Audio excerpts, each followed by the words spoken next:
बिस्मिल्लाहिर्रहमानिर्रहीम। अस्सलाम वालेकुम नाज़रीन, मैं हूँ आम शरीफ आरिफ हमीद भट्टी, लाहौर से अहम तरीन ख़बरों के साथ। नाज़रीन, पिछले 17 माह से यानी कि अप्रैल 2022 से तहरीक इंसाफ की एक जमात जिसे ख़त हुकूमत का खात्मा किया गया PDM बना के, उनके पहले लीडरों को, कारकुनों को हज़ारों की तादाद में गिरफ़्तार किया गया। दर्जनों केसों में ज़मानत होती और अगले केस में गिरफ़्तार कर लिया जाता। अब साइंस ने तरक्की कर ली।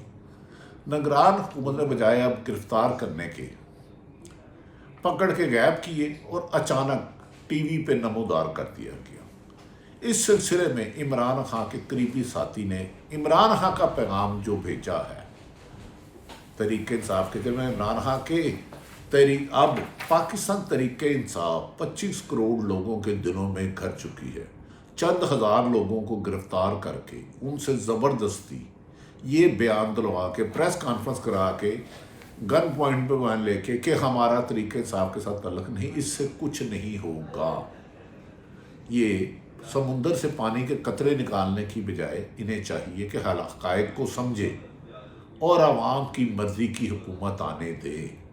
जिस तरह इमरान खां का कहना है कि नून लीग को मसलत किया जा रहा है और जिस तरह कौम ने नून लीग को रिजेक्ट कर दिया, रिफ्यूज़ कर दिया है, इनको मानने से इनकार कर दिया है, इनके माजी पर सवाल उठा दिए हैं हुकूमत से, और उन्होंने पाकिस्तान के तमाम अदारों से मुतालबा किया है कि इस मुल्क में साफ शफाफ इलेक्शन कराए जाए। उन्होंने कहा कि इमरान खान ने 26 साल जद्दोजहद इसलिए नहीं की थी पाकिस्तान में।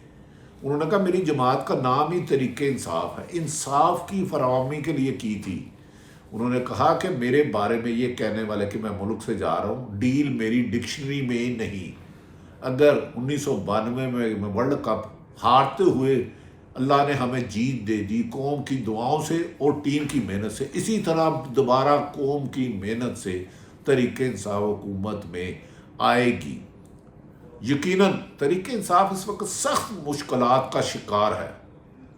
हज़ारों की तादाद में ख़वातीन, बुजुर्ग, लीडर से लेके एक आम कारकुन तक गिरफ्तारियां मामूल बन चुकी है। यहाँ तक कि 5 अक्टूबर को तहरीक इंसाफ के चेयरमैन का केक तक नहीं काटने दिया गया, केक तक नहीं काटने दिया गया।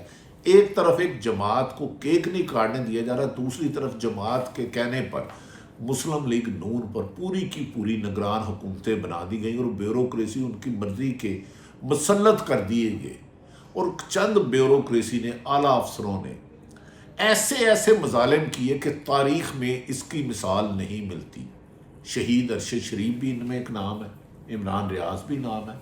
कई मुल्क छोड़ गए, कई पाकिस्तान में रहते हुए भी अपने हर सांस को ख़तरे में हैं। लेकिन हालात ये हैं कि आवाम फैसला कर चुकी है कि वोट हमने तहरीक इंसाफ को देना है।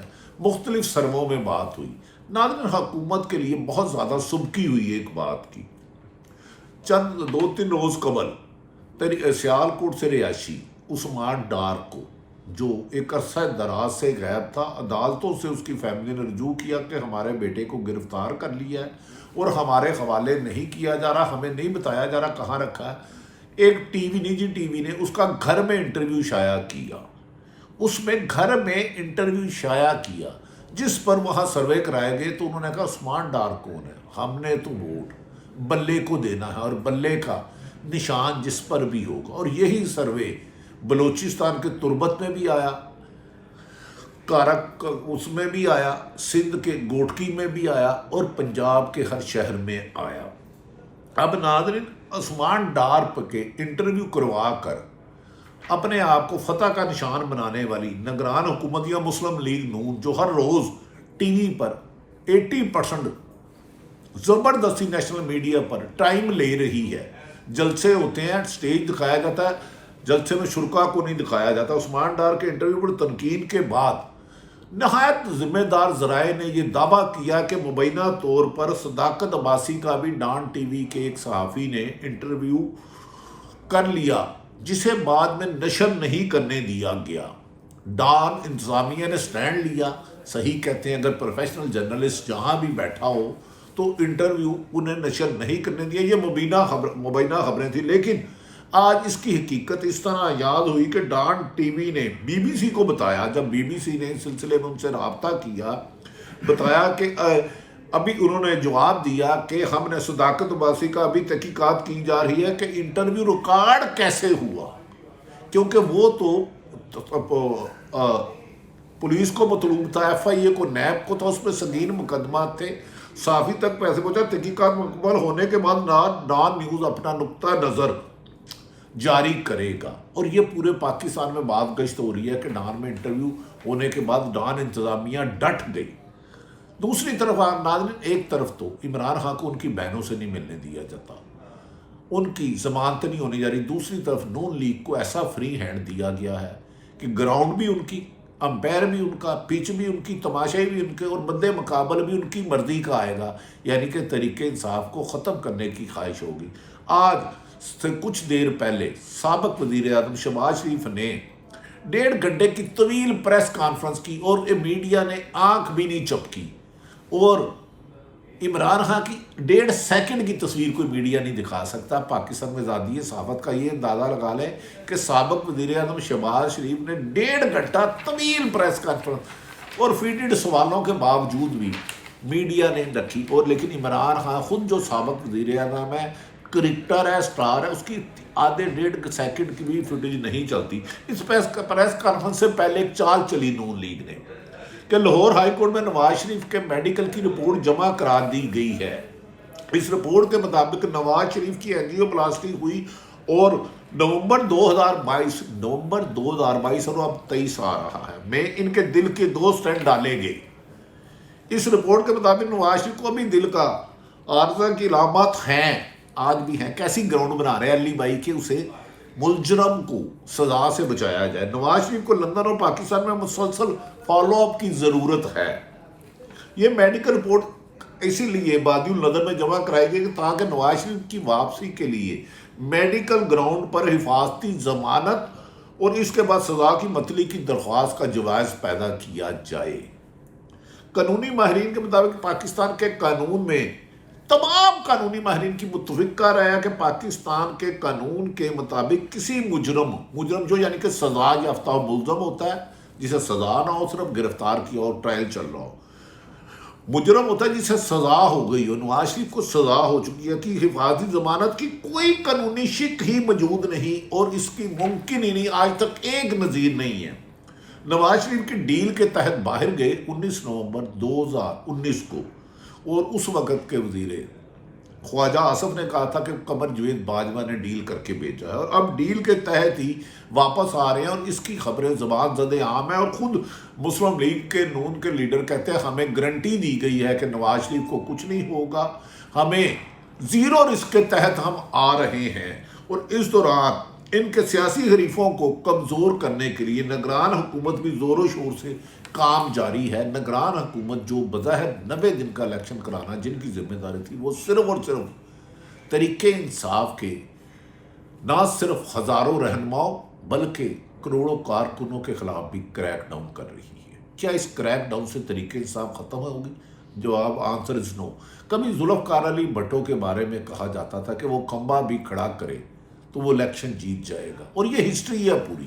آج وہی پوزیشن غیر جانبدار حلقے کہتے ہیں کہ عمران خان جس پر بھی ٹکٹ بلے کا نشان دے گا وہ جیتے گا. کیا نون لیگ کی یہ مبینہ خواہش ضد کہ تحریک انصاف کو الیکشن میں ہی نہ آنے دیا جائے؟ آج بھی کچھ لوگوں نے تحریک انصاف کو چھوڑنے کا کیا. صداقت عباسی کہاں ہے؟ اس کا انٹرویو کب آتا ہے؟ عثمان ڈار کے انٹرویو کے بعد اس کی ماں نے کہا خواجہ آصف سیاست گن پوائنٹ پہ آپ نے عثمان ڈار سے چھڑوائی ہے، میں نے نہیں، تمہارا مقابلہ میں کروں گی. اب کتنے لوگ پکڑو گے اگر لوگوں کی مائیں بزرگیں الیکشن میں آ گئی اور بلے کے نشان کو نکالو گے تو پورا بین الاقوامی انٹرنیشنل میڈیا اور پاکستان میڈیا آپ کے لتے لے گا اور حقائق سامنے لائے گا. لہٰذا ملک کو سیاسی استحکام اور معاشی استحکام کے لانے کے لیے ایک ہی طریقہ ہے کہ تمام سیاسی جماعتیں، پاکستان تحریک انصاف، مسلم لیگ نون، پیپلز پارٹی، جمعیت علماء کو، سب کو، عوام کو الیکشن میں حصہ دیا جائے. دوسری طرف بجلی کی قیمت میں پھر اضافے کے بعد मुल्क भर में महंगाई के खिलाफ दोबारा एहतजाज की खबरें आना शुरू हो गई हैं। कश्मीर में पहले ही 2 महीने से बिल नहीं दिए जा रहे। 90% लोग 95% लोग कहते हैं अगर हम बिजली का बिल दें घर का सामान बेच के तो पूरे महीने में रोटी नहीं खा सकते। बढ़ती हुई महंगाई और इंसानी फंडामेंटल राइट की खिलाफ वर्जियों पर पूरी दुनिया चीख रही है। क्या एक तरीके इंसाफ के चेयरमैन को डयाला जेल में रख के ये मसाइल हल होंगे? नहीं, मसाइल हल होंगे आइन और कानून की हुक्मरानी से। आइन और कानून की हुक्मरानी से। जिस मुल्क में जहाँ भी कहीं जुल्म और नाइंसाफ़ी हुई है वहाँ अमन और तरक्की नहीं होता। तो मुल्क में सबसे पहले इंसाफ की फराहमी यकीनी बनानी होगी। एक जज साहब ने कहा कि ज़मानत क्यों दी, तो काश आप ये भी पूछें कि झूठे मुकदमा क्यों दर्ज करते हो और झूठे मुकदमा दर्ज करने वालों के खिलाफ कार्रवाई क्यों नहीं होती। कानून में किसी भी इंसान के खिलाफ नाइंसाफ़ी करना उसकी नौकरी से डिसमिसल है। झूठे मुकदमे में करना, झूठे केस में चलान करना, तो ये मिसालें तो हज़ारों हैं। चंद अफसर अपने अदारों के लिए भी, अपने महकमों के लिए भी बदनामी का बायस बन रहे हैं और फंडामेंटल राइट की वायलेशन भी कर रहे हैं। ऐसे हालात में एक ही वक्त का तकादा है कि आवाम को अपने नुमाइंदे का इंतखाब करने की आज़ादी दी जाए। साफ शफाफ इलेक्शन नहीं, साफ शफाफ इलेक्शन वक्त पे नून लीग फिर वार करेगी। नवाज शरीफ आज भी अपने बयानिए पे कायम है कि मैं साबक 2 जर्नैल जिनके नाम लिए थे खुद नवाज शरीफ साहब ने और 4-5 चीफ जस्टिस साहब के खिलाफ कार्रवाई करूंगा जब भी मुझे हुकूमत मिल गई। बज़ाहिर वो इससे इख्तलाफ कर रहे हैं, लेकिन आज भी अंदर खाने नून लीग कह रही है कि नवाज शरीफ ज़िद का पक्का है, लेकिन 4 साल से मुल्क से भागा हुआ है। अब उनके साथ क्या सलूक होता है आने वाला वक्त बताएगा। पाकिस्तान जिंदाबाद।